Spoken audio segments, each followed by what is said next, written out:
buhay na rin para sa ating lahat mga kababayan. At syempre, sa aking kanan, meron tayong bisita, si Mima Alicia. At meron po kaming guest ngayon, wala pong iba kundi si Red Uncle. Nandito po siya. Hi. Bumati ka naman, Red Uncle. Hello sa lahat sa inyo. Ako nga pala ang inyong Red Anchor, also known as your Tita Missy, ang impactang Reyna ng Kalawakan. Ayan.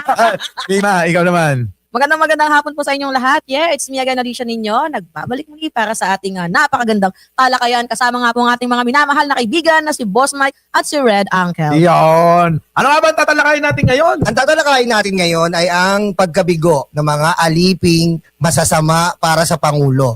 Ah, Diba, Boss Mike? Oo nga. Alam mo, sa totoo lang, hindi pa rin sila tumitigil. Ano? Kakatira kay Presidente, kay First Lady. Pero kung babalikan naman natin, ikukumpara natin, yung mga Duterte kay Pangulo at sa pamilya mismo, ano? Oo. Pamilya sa pamilya. Kasi parang ganun ang labanan ngayon. Pamilya ng Duterte at pamilyang Marcos. Umpisan natin kay Sandro. Oo. Meron na ng mga pinapasambatas na papakinabangan ng mga Pilipino. Travel tax. Tanggalin. Oh, at yung mga No work. no pay. Yes. Diba? At itong si Pulong, nando doon. Kasama mo na yung anak na mataba. Diba? Walang ginagawa. Oo. Yeah. Pero ang ating butihing anak ng Pangulo na si Sandro Marcos, eto, matindi. Kita mo naman, naisip pa eh. Sino ba naman ang makakaisip noon? Oo. Kaso Boss Mike, may reklamo sila. Na ano? Na ang sabi, ba't pa daw yan uunahin yung travel tax? Eh, pang mayayaman lang naman daw ang nakakapag-travel. So, ba't hindi daw unahin yung, yung ekonomiya? Yun yung mga sabi ng mga DDS Aba, ngayon. eh. Galit na galit sila sa panibagong batas. Kasi nga, kapag kaganyan, na mga batas na nasasapawan sila, yung gigil nila kasi hindi nila naisip eh. Di ba? Pero kapag ka sila ang nakagawa, kahit na walang kakwenta-kwenta, abay, podoplex sila. Tama. Kulang na lang, purihin nila na para bang yun na yung makakapagpayaman sa bansa eh. Oo. Tsaka alam mo dyan, tama ka dyan, paring Mike, tsaka maring Alicia, no?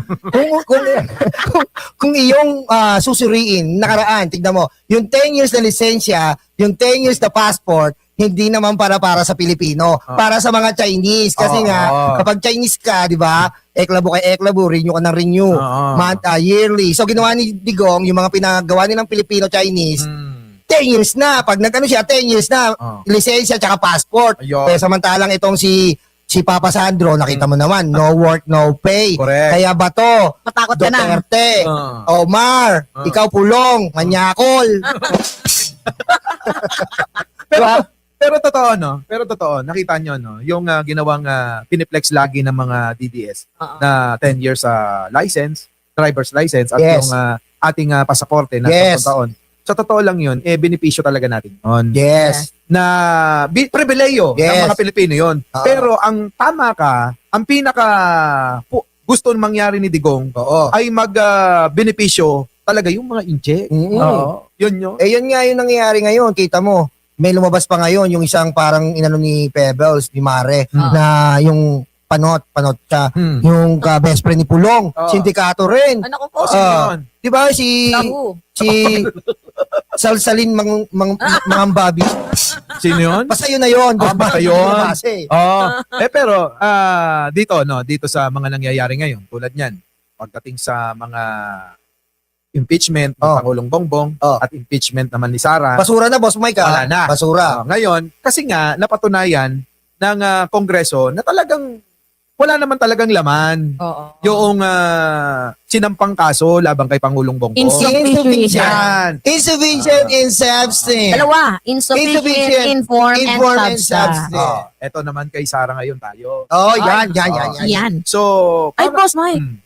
Bago pala ang lahat dyan, siguro naman nata kaya nating ipasok yung balita na mayroon nga pong natutuwang mga DDS kasi mayroon daw pong rego doon. Kaya nga lang nangyari, wala umatras yung smile nila, fake news pala yun, napapalitan. Etong si Tito Soto, abay napakalakas naman pala talaga ni Tito Soto, mga hindi naman minamahal. malakas, kundi yun, Maayos. yun lang ang nararapat Tama. na mangyari. Doon kasi tayo sa nararapat na mangyari eh. Yes. Ang masakit nito yung bang ginagawa ng mga Duterte, lahat na lang inuumpluwensyahan. Yes. Pero dito hindi. Oo, walang iniimpluwensyahan. Ang Malacanang sa mga ganyan dahil iwalay yung kapangyarihan ng Senado, Kongreso at ng Malacanang, magkakaiwalay. At saka ang nangyari nga dyan is nag-re-rego doon sila pero failed, mission failed. Kasi ang tanga-tanga naman. inaalok nila si Loren, si Loren, majority na. Ayon, sinabi ni Ping Lacson na, Loren, ba't ka papupunta dyan? Hindi ka sure dyan, ikaw ang mag-Senate President. Pero hindi mo alam, tataksilang ka lang ng mga yan, mga Dutay Black. Problema Tito yan. ka na lang. Ang sabi ni Tito Soto na napakagaling, pwede naman tayo mag-share na lang. At Power least, share. Power share. At least, yung committee mo nasa iyo, yung committee natin nasa atin, wala pang ahas ng mga tayo sa paligid. Hindi, eto kasi yan Sa akin naman. Para bang si Loren gusto nilang ipahamak Na-post ko nga na tila ba gusto nilang itulak sa bangin. Oo. Yun. Di ba? Parang gusto nilang itulak sa bangin si Loren. Unang-una, puputaktihin ng ng kontrobersya na batikos. Di ba? Tulak para sa Okay, bayan. yan. Boss Mike, maganda yung kinoconnect mo. Kasi ang gagawin nila yan, if ever luluklok na si Loren, then bubutasan nyo through his son. We know it. Okay? Diba? We know it. You gotta put the son against Senate President Loren. So that Cayetano, Pia, Alan, or even Baba will take Senate presidency. And Chantes. And ganito mga minamahala. Ito lang, nabalitaan ko lang naman kasi. Kaya gusto nilang i-push to, itong si Loren Legarda, ang bansag pa nga nila first female na magiging Senate President. Actually, yung mga DDS, gusto din nila. Nagdiwang sila. Oo, gusto din nilang maging Senate President itong si Loren Legarda kasi wala din naman silang pwedeng ibentang senador na ilagay dyan Ilalagay nyo si Robin, bobo. Ay, so medyo mahina. Kaya sorry. Ilalagay nyo si Marcoleta, chinator. Ilalagay nyo si Bongo, chinator. Hindi silang pwedeng ibenta kundi itong si Loren. Ngayon naman, kung papasukin ni Loren Legarda ang pagiging Senate President, it's either naman mapapahamak siya or talaga nga namang masisira din ang reputation niya. Yes. Parang ihulog niya yung sarili niya sa problema. Siya yung, parang kumuha siya ng martilyo na ipinukpok sa ulo niya. Parang tumalo na sa bangin pagka ginawa niya at pinagpagtinanggap niya. True, lalo. Diba? Yun ang plano. Kaso, napahiya sila. Umiyak sila. Umiyak? The crying lady ang mga sokla. The crying lady. Kasi pinukpok ni Loren. Pinukpok niya, sabi ni Ping Lacson, ano kaya paring Tito kung pagtripan natin ang mga shock lang iyakin. Pinaano niya si Loren doon. Pinaupo. Ikaw na mag-adjourn. Akala ng mga DDS, lalo na to sino ba to? Yung kamukha ni Sesame Street, si Miss Piggy, yung kaaway ni Yuse Claire, si Oink Oink.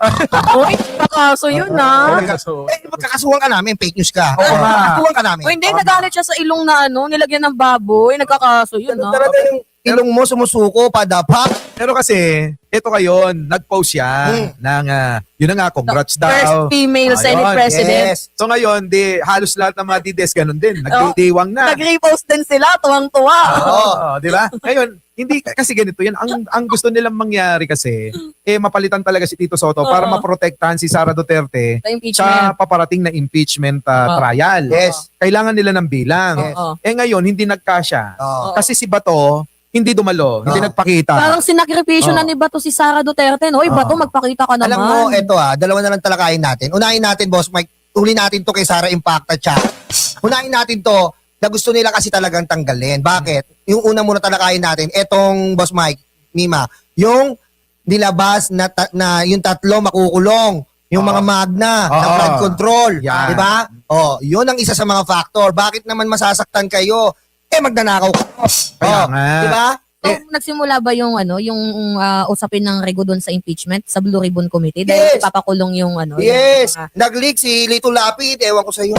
Ay, pero thank you Lito Lapid kung nilik mo yan. At least nalaman namin yung mga umatras ng perma. Ay, ganito kasi yan Di ba, can you imagine? Ang daming pera ang nagasto sa hearing na yan. Yes. Tapos ang damakmak na yung ebidensyang nakita at narinig natin. Tapos Yes. at the end of the day, aatras yung mga perma ninyo. For what reason? Para protektahan True. ang mga kasamahan ninyo. Ano ba yung hidden agenda ninyo? True. May agenda ba kayo? True. Kasi ganito yan, nawawala na kasi yung pagiging makabayan. Yes. Ang pagsisilbi sa bayan, ayan, mauuna ang bayan bago ang sariling interes. Yes. Ang sa kanila, nauuna yung sarili nilang interes bago ang bayan at mamamayan. Tama. Kaya ang nangyayari ngayon, tulad niyan, nagiging kakaroon ng kampi-kampihan Oo. at yung mga kasama, kapag ka nalalagay sa alanganin, tila ba nandoon sila para sumaklolo, kahit alam nila na mali yung ginagawa ng mga kasama nila dyan sa Senado, maging sa Kongreso, di ba? Yes.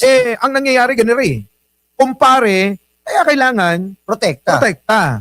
Maling-mali po mga kababayan. Kaya alam nyo, sa totoo lang, ako'y namumuhi sa mga senador na nandiyan dyan. Walang ginawa kundi magprotekta ng mga magnanakaw. Baka pare-parehas lang silang magnanakaw, magaling lang sila magtago. True. Alam nyo, kahit ikaw, Win, JV, Migsubiri, kayo, Cheese. hindi, yung sabi mo, yung nag-back out ng pirma, ano ba yan? Ba't nag-back out kayo? Kasi pag nag-back out kayo, wala na rin, moot na yun kasi nga, nandun na yun sa ombudsman. Correct. Pa-same na ng ombudsman. Anong gusto nyo? Hindi lalabas ni Lacson. Anong gusto nyo? Ayan ang sinasabi natin. Dapat bayan muna bago ang sarili. Tama si Boss Mike and Mima. Hindi yung inuuna yung kaibigan. Kaya yan ang nangyari dito sa pangalawang topic namin. Kay Sara Duterte, mga talipandas kayo. Oh. At saka susugan ko lang. Oh. At saka nagsalita na rin ang Ping Lacson na wala nang magagawa yung pag-urong nila. Baka siguro pampalubag na lang yung sinabi nila na inuurong nila yung kanilang pirma Yes. para pagaang yung pakiramdam ng mga kaibigan nila. Actually, Boss Mike, yung ginawa nilang pag-urong ng perma, hindi naman ang nasira yung mga pangalan nila to be honest. Yung mga pangalan nila yung nasira dito kasi pinagmukha nila na wala silang pagmamahal sa taong bayan. Like, pinoprotektahan lang nila yung kanilang mga kapwa senador. So, at the end of the day, nasira yung pangalan ng tatlong umurong dito nga po sa pagperma. Sige, Boss Mike. Pero di ba ang ating layunin ay mapanagot itong mga nagkakasala at mga nagnanakaw sa pondo ng bayan. Tama. Yan ang lagi niyong pinagsisigawan. Di ba? Oo. Mamanagot, panagutin. Sabi niyo nga may pakanta-kanta pa kayo. Oo. Di ba? Yung mga magnanakaw daw kay ikulong ng mga magnanakaw. Kulong Kulong na na yan, yan. di ba? Oo. May pagganong-ganon pa. Ngayon eto na nga. Eto na yung malapit ng pagkakataon para mapanagot natin itong ilan na napapatunayan ng mga nagkasala at mga nagnakaw sa bayan. Bakit inyong poprotektahan? Kaya Hindi nga. na namin maintindihan. Oo. Para saan ba talaga kayo? Tama. Di ba? Tama. Alam nyo, sabi nga ni Antonio Luna uli, mga tanga. Bayan o kaibigan, pinili nyo kaibigan. Kung di ba naman kayo, paano yung mga taong bayan na nanakawan ng mga salapi, mga pinag-i-insert, pinaggagastos-gastos nyo. Tapos itong tatlong senador na to, sama si Mima, tsaka si Boss Mike, magbabawi kayo ng pirma?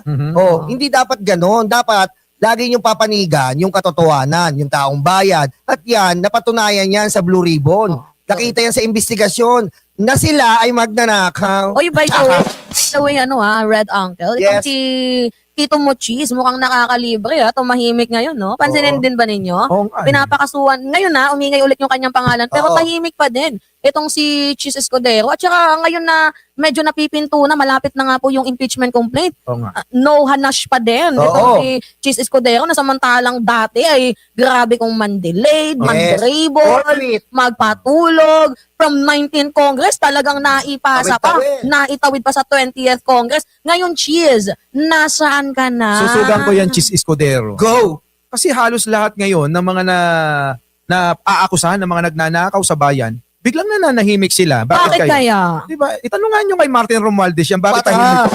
Ay. I'm lonely.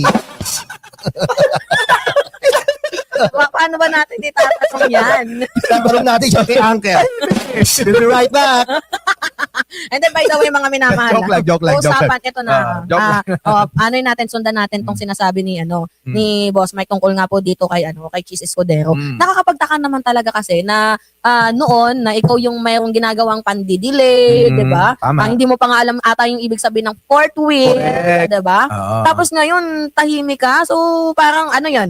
Nililigtas mo lang din ba yung sarili mo dito? Pero Ano alam mo, yun? Mima, tama rin itong mga nangyari. Alam mo, magaling ang Diyos Oo. Dahil iwiniway niya yung dapat at tama Nakatotohanan. at katotohanan. Pinagpapakita. At ngayon, kita mo naman nagiging smooth na yung mga proseso na nangyayari para ang impeachment ni Sara Duterte at magiging impeachment trial niya sa Senado, mukhang magiging glory. Yes. Glory para sa mga tao na sumisigaw ng katarungan para sa mga pera na ninakaw Ay, niya. sundutan ko Diba? muna yan, Boss Mike. At ito muna, isa lang muna. Ako hindi po ako nagagalit dito sa ginawa ng highest court of the land, yung Yes. Supreme Court. Hindi po talaga ako nagagalit. Pero the way po na mas pinahirapan nyo po kami na mag-file ng impeachment at mas dinagdagan nyo po yung requirements, mas lalo po talaga ako kahit papano, sumama lang naman yung loob. Kasi biruin nyo, nakalagay po sa ating libro, sa 1987 Constitution. Di ba? Nakalagay sa Article 11, Section 8, Section 3, Paragraph 8 ng 1987 Constitution na dapat sana ang nasusunod sa rules ng impeachment ay yung Kamara. So, bakit po nakialam dito ang Supreme Court? Nagtatanong lamang po ako. So, yung dating tatlo na requirements lamang po para mag-file, ngayon nadagdagan na. Yung una, pwede kang mag-file kongresista. Pangalawa, private citizen na pwedeng i-endorse ng kongresista. Pangatlo naman is yung 1/3 vote. Yes. bakit ang nangyari ngayon, kapag may 1/3 vote ka na, kailangan pa ng i-refer sa Justice Committee na Yes. dapat sana for trial na. Ah. Medyo nahirapan po kami. Pero okay na rin yun, Mima. Ibibigay na natin yung sa Korte Suprema yung decision nila, yung respeto, dahil Korte Suprema nga, kahit pa anong gawin natin, wala na tayong magagawa. Pero ang pinaka malupit dito, yung paparating na impeachment trial ni Sara sa Senado. Wala nang kakampi, wala nang bilang. Kaya doon na lang tayo tumutok, iwan na natin at Yes. mag-move on na lang tayo. Oo. Hindi naman tayo mga DDS na hindi maka-move on sa mga nangyayari. Di ba? Yes. Pero dito, kailangan siguro harapin natin ang And katotohanan. Boss Mike, may isa pa po akong tanong. Ah. Kasi Sige, Mima. tawag dito, tinanggal na po yung mga session days na yan, pinalitan ng calendar days. Kaya nga po sila nakapag-file February 2. Ngayon, what if gawin naman pong reason yan? Ba't kayo nag-file ng February 2? Dapat February 6 kasi yan yung 1 year rule bar. Yan nga yung pinagtatalunan. Natalakay ko na rin yan na dahil nga sa mga ganyang pangyayari, na-adjust na tila hindi rin nakita ng kampo ni Sara yung magpapail sana ng dami o chope para lang doon sa impeachment complaint niya para maunahan na binibintang na nilang una kay Pangulong Bongbong Oo. pero sila talaga ang gagawa Ang noon. gumagawa yung Oo. Kasi dati kasi mga minamahal, kapag nag-file ka ng impeachment, kapag na-receive po yan ng Justice Mm. Committee, doon pa lamang po yan magiging initiated. Kapag Oo. hindi po na-refer sa Justice Committee, hindi pa po yan initiated. Ngayon kasi pag nag-file ka, ni-refer man yan sa hindi, as long as nag-file ka, initiated na yan. So pwede pong makapag-file ng modus-modus na impeachment, which is yan po yung medyo iniiyak ko ngayon, kinakalungkot ko na sa panibagong rules ng impeachment complaint. na Pero binago po yung ni Justice pero yung Leon. sinasabi ni Kumaring Mima, no? Bali, Mima, ang nangyari daw diyan na parod natin ng mga political analysts, bali ang sinundan nila hindi na talaga yung February 6. Dahil kung talagang decline na itong impeachment trial ni Sara ay yung unang file. So January pa lang pwede na talagang mag-file. Kasi yung 1/3 talagang wala na yon. Dahil yung unang nag-file talagang wala na. So ang sinasabi mong February 6 ay hindi na talaga yon kasi nga yun nga ang gulo-gulo. Sugan ko kasi nga ganito, no? Wala na rin naman masasabi ang kampo at kulto ni Duterte sa mga nagsampa kasi ang Makabayan Coalition kasama na inano nila, debatihan at ginawan nila ng hearing yan diyan sa Kongreso. At doon na nga dalawa, yung nauna na sinasabi nila na gawa-gawa lang, dami-dami lang, ang dami nila sinasabi na kesyo daw, abogado daw ng First Lady, mga Yes. ganon-ganon. Oo. So ngayon, sumunod nga yung Makabayan. Makabayan Coalition Oo. na parehas na idiniklara na basura. Yes. Diba? At saka masundan ko lang pala ha. Kasi madami mga DDS ngayon ang tuwang-tuwa kasi binasura daw yung motion for reconsideration. Uulitin natin kung sabihin man ninyo na luma na tong issue na to, yung binasura po ng Supreme Court is yung technicalities lang po. Doon Yes. tayo nagkamali sa technicalities kung paano na-file ang impeachment. Pero yung grounds, yung violation, yung pagnanakaw, yung tawag dito, confidential funds, yung pagbabanta ni VP Sara Duterte kay First Lady, kay PBBM, nandoon pa rin po. At kagandahan nga po, pwede pa kahit- mas madagdagan. Mima, isama mo si Martin, baka magalit sa'yo yun. First Lady, kay Pangulong at kay Martin Romualdez. Ano? Oo, Diba? alam nyo, nakakalungkot nga kasi bakit ba nadadamay palagi si Martin Romualdez dito na Alam nyo, okay, eto na, maganda. Kung nagustuhan nyo mga loyalista at mga BBM supporters dyan natin, ang Committee on Justice hearing kung saan they tackle the substance and form if it is reliable or not. Maybe you will also like when Sara Duterte will go to the Committee on Justice, I think next week, because they will tackle also sufficient in form and sufficient in substance. bro, ganito at the end of the day, Hoy, bro! go. Yes. You know what, guys? At the end of the day, impeachment complaint is a number games. Even though na damo good imo Bisaya mo. ebidensya. Oh, O Bisaya mo. bisan daraman imo ebidensya, bisan daraman im pinamutang doon nga mga ebidensya against sini nga person, at the end of the day kailangan mo pa din ng numero. Kagaya na nangyari kay dating Chief Justice Corona, 'di ba? Si Lake Miriam nga, si PBBM hindi doon umagree pero dahil nga may numero. Bilangin nga natin yung boboto kay Sara kung sakasakali. Sige. Amy Marcos. Hindi, Robin. Papabor kay Sara. papabor kay Sara. Robin. Amy, dalawa na. 2 bilyar. Di 4 na. 2 Cayetano. 6 na. Bongo! Peluca, Marco Beta. Bato! Walo na yun. Bato, Siyam. Hindi, si Bato wala Hindi eh. makakaboto si Oh. Bato. Si Cheers! Cheese. Cheese. 10 na. Oh. Sino pa? Mukhang... Wala, ang Si Zubin. Villanueva. Oh. Villanueva. Sino Ay, yung pa? mga bilyar. Yeah, Hindi, tama kasama na nga. Mukhang malabo nga. Mga Malabo. Pero baka... Hindi, kasi, tama dyan. Yung numero kasi na yan, boss. Jinggoy Estrada. Digo 12. Estrada. 12. Ngayon, eto yan. Oh. Si Bato hindi makapagpakita. Ang kailangan, di ba, 17 ba? 17 na Hindi, boto. kailangan lumamang lang. 2/3 vote. Oh. Oh. Okay. 24, 2/3. Oh. Gano'ng kadami yung 2/3 Ano, vote? ang ano yan, mga... 17. 17 Oh. or 16? Tama ba ako? 17 or 2/3 vote. Sige nga, magko-computation pa ba? Computin mo. Magko-computation pa. Gano'ng kadami senador ngayon? Wala na 24 siyang... lang. 24. Hindi nagbabago yun, 24. 24. Okay. Yan. 3, 8 plus... Ita- 17 nga. 17. Para makalamang sila. Kasi ang 17. Sabi Kasi ng mga 2/3 nagko-comment is 16. Whatever. Whatever. Ah. Pero, ang tanong, ito na ang magic question. Ano? Paano mai-impeach o si Sara ng kahit 20 ang Duterte Black? Explain mo, Boss Mike. Susundan kita. Ano yan? Ulitin mo. Paano mai-impeach si Sara kahit 20 pa yan Duterte Black? Wala. Alam mo kasi, ganito yan. Pagkaloob na ni bro, Yeah. yung magiging kapalaran niya, Yeah.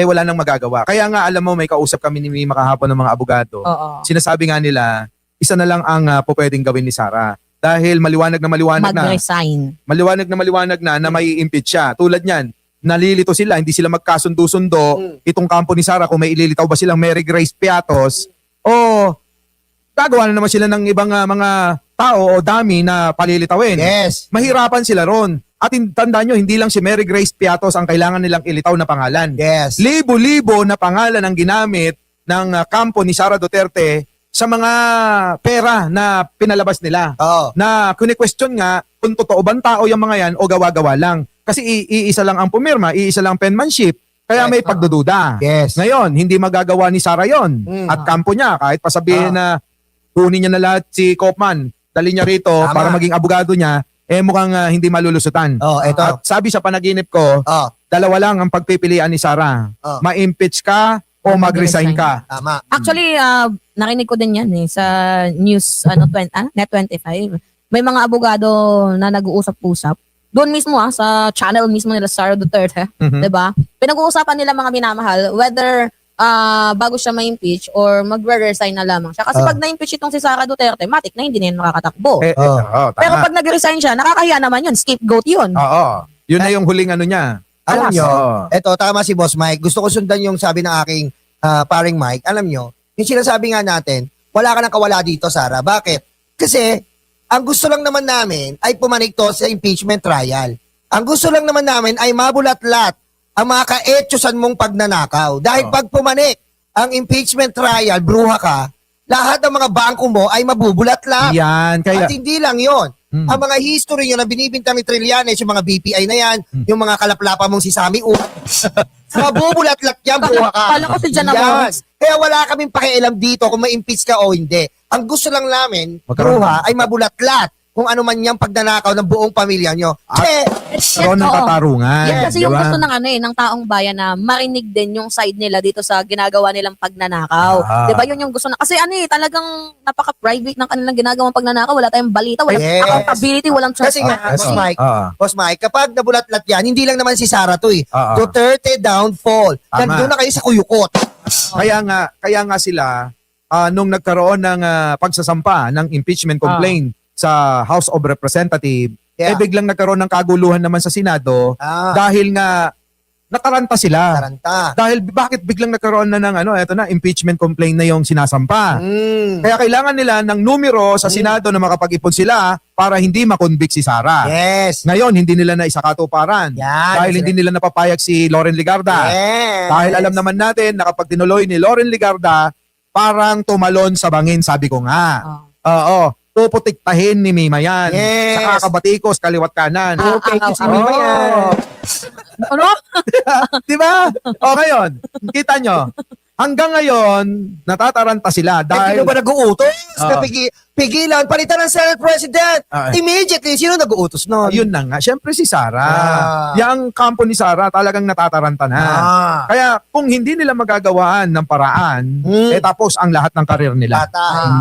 Kasi alam mo, Boss Mike, kung titignan mo lang Mima, kung titignan mo lang, kasi ang isang tao, naka-broadcast ang hearing, makikita mo doon sila ang mga Duterte kumukuha ng drug money, Yan. kumukuha ng pogo, lalabas pa si Ramil Madriaga, Yan. titistigo, papakita yung iPhone 10 niya na nandun lahat ng video, ng picture ng katarantaduhan ng mga Duterte. Kahit senador ka na dumidila sa betlog ni Digong, ewan ko na lang kung di ka bumaligtad. Lalo na yung for 2028 nyo, yung iba dyan, di ba yung mga incumbent? Ewan ko lang kung di bumaligtad ang mga itlog nyo. Pero alam nyo, totoo yung sinasabi ni Newlon, no? Oy! Oo, Nini. Ayan. Alam nyo, totoo. Pero kasi mga kababayan ko, hindi naman galing sa amin yan. Kundi galing sa mga tao nagpapatotoo tulad ni Ramil Madriaga at marami pang iba na etong si Sara Duterte at pamilya ni Sara Duterte ay tumatanggap ng pera galing sa illegal na sugal na pogo at illegal na droga na ginagawang negosyo ni Pulong. Di ba? Di ba, Mima? Ano masasabi mo dyan, di ba? Ikaw ba, Mima? Di ba, Duterte senator ka, nakita mo na yan. Syempre, re-electionist ka sa 2028. Hindi, ganito yung gagawin ko. Kung alam kong kulang yung kanilang numero, ba't ko pa isusugal yung pagkatao ko? Diba? Wag na lang din akong sasama sa kanila. Baka hindi pa ako manalo Ganun yung... Tsaka hindi ka manalo. Isipin mo, nandyan na ang ebidensya. Kita-kita ng taong bayan. Tapos Magkagalit. boboto ka ng Duterte pa rin. Oo. Ano yung isipin ng tao sa'yo? Di ba? Yun ang sinasabi namin ni Boss Mike, Mima sa inyo na wala kaming pakialam kahit 20 Duterte block pa dyan. Oo. Di ba? Ang problema na nila kung paano na nila maipapanalo yung kandidatura halimbawa ni Sara Yes. na mag-resign siya at tatakbo kasi pwede siyang tumakbo pagkatapos na mag-resign. Yes. Pero kapag na-impeach, napukpukan ng ganire tulad Patay. ng ginawa ni Luistro, Oo. yari na. Oo. Hindi na makakatakbo kahit anumang posisyon. Yes. Oh, di ba? Habang buhay niya na hindi siya makakaupo kahit na barangay tanod. Basta sa gobyerno, Hindi, pero bawal. mayroon pa siyang last na pwedeng gawin. Ultimate niyan, sacrifice, sacrificial, kung ano pa man. Kundi ang mag-resign. Pwede pa din naman siya makatakbo. Kung Pero gagamitan niya ng utak. Pero ito, baka nakakalimutan din niya. At baka nakakalimutan niya, papaalala ko. Abay, sandamakmak yung mga kinaso sa ombudsman at sa kung ilang mga korte dyan. Yes. Diba kung natatanda May ninyo, baka pa siya. merong mga kaso yan. Oh. Na kapag nag-resign siya, pwede niyang kaharapin Yes. yung mga kasong sinampa laban sa kanya. Tumakas ka man, Sara, sa aming paningin, yung ombudsman sa'yo, padating na di. Diba? Ay, pwede ba yan, boss? May kunyari, what if? Si Sara Duterte nag-resign, tapos kunyari lang naman, tumakbong presidente, wag naman sana. Yeah. Kunyari, sabi natin na, nanalo kunyari lang. Yung mga nakabinbin sa kanya na impeachment complaint, pwede ulit yun buhayin sa kanya? Alam mo, no choice yung yung pagtakbo bilang presidente, kailangan niyang gawin yun. Dahil yan na lang ang tanging barahan nila Na natitira. na natitira para ma-absuelto niya, mailigtas niya, yung tatay niya, Ang pamilya ang pamilya at yung mga kaalyado nilang magnanakaw lahat sa gobyerno. na makukulong. Actually, ang makukulong. gagawin ni Sara Duterte, kaya tatakbo yan, kung sakaling makatakbo, wag naman sana. Oo, knock on wood, wag naman sana. Kung sakaling makatakbo yan si Sara Duterte, hindi yan maglilingkod. Gaganti lamang yan. Alam mo, wala nang dapat ikatakot diyan kahit tumakbo siya dahil hindi naman nanalo. Through the fire. Sabi ng bolang kristal ko. Ano sabi ng bolang Sabi kristal? ng bolang kristal ko, si Sara magiging pangatlo. Aray ko. Magiging pangalawa, hindi magiging una. Aray mo. Kasi yung mga bobo lang ang boboto sa kanya. Actually, mga minamahal, madami pa namang nauuto si Sara Duterte ngayon. May influence pa din naman si Sara Duterte. Hindi ko sinasabing threat. Itong si Sara Duterte. Pero ngayon pa lamang, hindi pa nga election, naglilibot-libot na sila. So, Teka muna. Speaking, puputulin mo na kita sa naglilibot-libot. Baka mayroong nag-offer na rin sa'yo ng 300,000. Balita nga yan, balita. May nag-offer na sa akin, 300,000. 70 lang sa akin. Pumaliktad lang. Baka naman, Boss Mike, baka 70. naman. Alam nyo guys, may nag-offer sa akin, 70K. Hmm. Tapos, pre-condominium. Pero hindi mapupunta sa yung kondo doon ka lang, patitirahan ka lang. patitirahin ka lang doon. Nakausap ko siya sa Okada at pinakita ko naman sa inyo kung sino yon. Oh. Yung kumuusap sa akin. So, ang offer is 70,000 per month.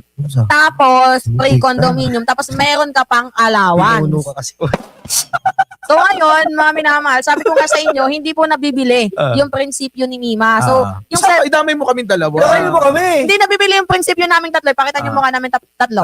Guys, ito hindi nabibili yung prinsipyo naming tatlo. Kahit gaano pa man kalaki yung offer sa amin ng kabila, hindi kami papayag dahil mahal na mahal namin ang taong bayan. At syempre, sinisave namin yung future namin para sa mga magnanakaw. Di ba? Kasi pag, manalo yan, di ba? Ang pinaglalaban natin, liwanagin ko, susugan ko. Tama naman si Mima, medyo kulang lang at dadagdagan ko. Ang pinaglalaban po natin dito yung kinabukasan ng mga magiging anak natin at magiging apo. Yes. Salin lahi. Oo. Kung kami, tatlo, siguro sapat na yung natatanggap ni Mima at saka ni Nyulo sa YouTube.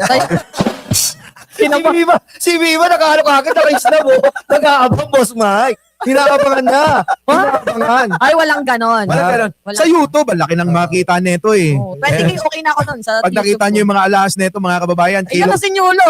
Ang alas namin ay brought to you by Ma'am Jen for makeup and Boss Mike for the alahas. Kilo-kilo yan, mga kababayan.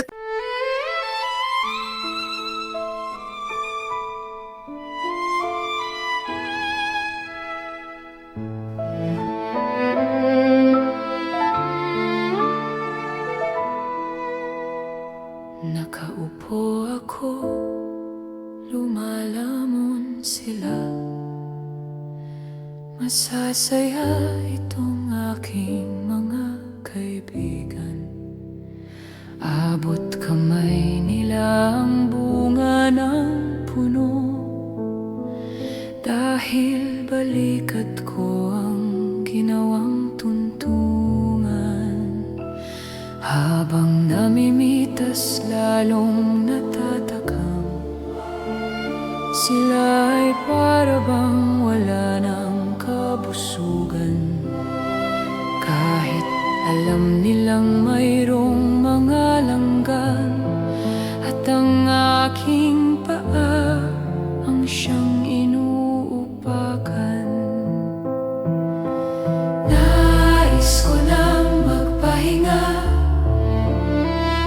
marami na akong nagawa at natulungan. Ako'y labis na nag-aalala, baka ang puno ay tuluyan ng maubusan ng bunga. Nakaupo ako, nagbabantay sila. Ang mga aso ko'y laging maaasahan. Hindi ko lang alam ang binabantayan. Ito bang puno o itong aking upuan? Itali ko kaya sa bahay ng langgam? Maglilingkod ba o maghahari-harian? Masasagot lamang ang malaking tanong kapag ako ay nawala na ng tuluyan. Nais ko nang magpahinga, marami na akong nagawa at natulungan. Ako'y labis na nag-aalala, baka itong mga aso ay maulol at magwala.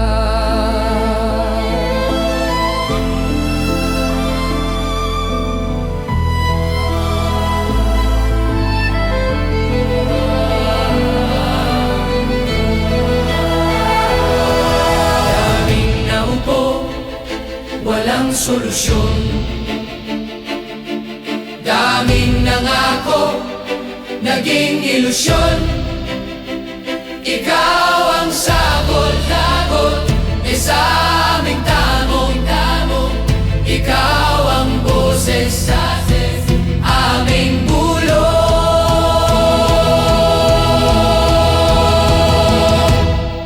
Nilalait ka at sinisira ng kinakaya mo para sa bayan. Ikaw ang aming tagumpay, bonbon, walang kapantay. Nilalait ka at sinisira ng kinakaya sa bayan. Ikaw ang aming tagumpay, bonbon, walang kapantay. Ang mga sugat, ikaw ang lumunas. Saradong isipan, ikaw ang nagbukas. Bayan, inuna mo, hindi banyaga. Gintong puso ay kahanga-hanga. Nilalait ka at sinisira ng kinakaya mo para sa bayan. Ikaw ang aming tagumpay, bonbon, walang kapantay. Nilalait ka at sinisira ang kinakaya mo para sa bayan. Ikaw ang aming tagumpay, bonbon, walang kapantay.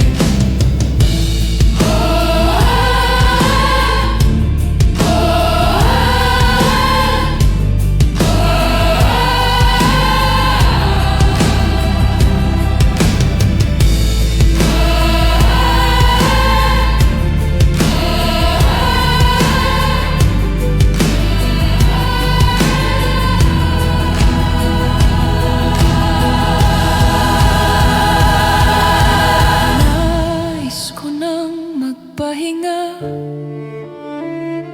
Marami na kong nagawa at natulungan. Ako'y labis na nag-aalala. Baka itong mga aso ay maulol at magwala.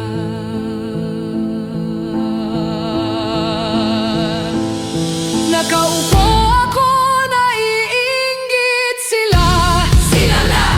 Silang nais na pumalit sa aking upuan. Ayokong tumayo sa upuang ito. Kahit ito'y sinusurot at inaanay. Ang upuang ito ay para sa bantay ng punong ang ibinubungay kayamanan. Nangangamba ako kung upo sila. Baka ang puno ay lalong mapabayaan. Nais ko nang magpahinga.